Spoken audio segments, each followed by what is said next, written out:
সকালবেলা গিয়েছিলাম হসপিটালে, কিছু টেস্ট ছিল সেগুলো করাতে। বাসায় আসতে আসতে 10টার মতো বেজে গেছে। বাসায় এসেই হলো দুপুরবেলা রান্না শুরু করে দিলাম। ভেবেছিলাম লাইনের গ্যাস পাবো, কিন্তু লাইনের গ্যাস নেই, সিলিন্ডারেই বসালাম। এখানে হলো লাল শাক ভাজি করব, আর একটু গরুর মাংস ছিল ফ্রিজে রান্না করা, সেটাও বের করে নিলাম। আর হাতে মাখিয়ে একটু ঝটপট করে ডাল রান্না করব। এত ভোরবেলা উঠে এখন আর চুলার কাছে এতক্ষণ থাকতেও ইচ্ছা করতেছিল না, তাই শর্টকাট করেই সব রান্নাবান্না সেরে ফেলবো। তো এখানে হলো আমি শাকটা সিদ্ধ করে নিয়ে তারপর হলো তেলে রসুন ভেজে শাকটা ভেজে নিব।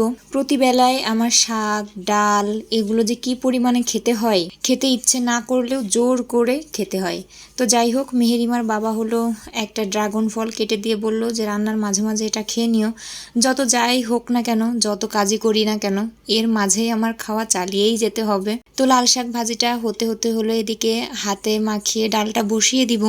সামান্য একটু বাটা মশলা দিয়েছি, আর হলো দিয়েছি পেঁয়াজ রসুন কুচি কাঁচামরিচ কুচি, সব কিছু দিয়ে হলো হাতে মাখিয়ে দিব। একটু ঘন করে ডালটা রান্না করব। যখন আমার সময় থাকে না হাতে, তখন আমি এইভাবেই হাতে মাখিয়ে ডালটা বসিয়ে দিই। দেখা গেল ডাল হতে হতে অন্য কাজও করে আসা যায়।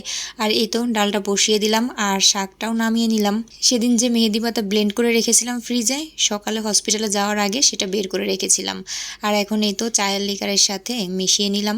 আজকে 3জনই মাথায় মেহেদি দেব। খালা এসে আবার কতগুলো কাপড় ধুয়ে দিয়ে গেছে, তো খালাকে যদি মেলতে দেই, খালা উল্টা পাল্টা করে বারান্দায় মেলে, দেখা গেল সবগুলো কাপড় মেলতেও পারে না। তো আমি বললাম যে তুমি রেখে দাও, আমি মেলবো। আর এই যে সেগুলো মেলতে আসলাম বারান্দায়।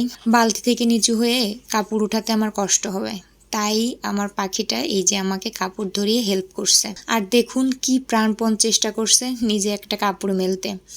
এই না হলে মেয়ে, আসলে প্রথম সন্তান মেয়ে হওয়া যে কতটা সৌভাগ্যের, এটা যাদের ঘরে প্রথম সন্তান মেয়ে হয় তারাই জানে। আলহামদুলিল্লাহ, আমার ঘরে আসলে একটা রহমত দান করেছেন আল্লাহ। তো মেহেরিমার বাবা হলো মেহেদি দিবেই না, তারপর তাকে বললাম যে তোমার এই যে চারপাশে যে চুলগুলো পেকে গেছে, এইগুলো কিন্তু সুন্দর একটা কালার আসবে। তো সেটা ভেবে বেচারা রাজি হলো। আর বেচারার এই বয়সেই কতগুলো চুল পেকে গেছে।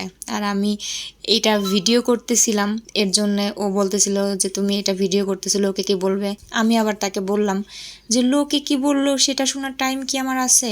আর লোকের মুখ আছে, তারা তো বলবেই, শোনা না শোনা সেটা আমার ইচ্ছা। মেহেরিমার বাবার মাথায় দিয়ে দিয়েছি, আর শেষে আমিও একটু দিলাম, আর মেহেরিমাকেও একটু দিয়ে দিয়েছি। আর এই তো সব করতে করতে এদিকে আমার ডালটাও হয়ে গেছে। ডাল বসিয়ে দিয়ে তারপরে হলো এই কাজগুলো করে আসলাম।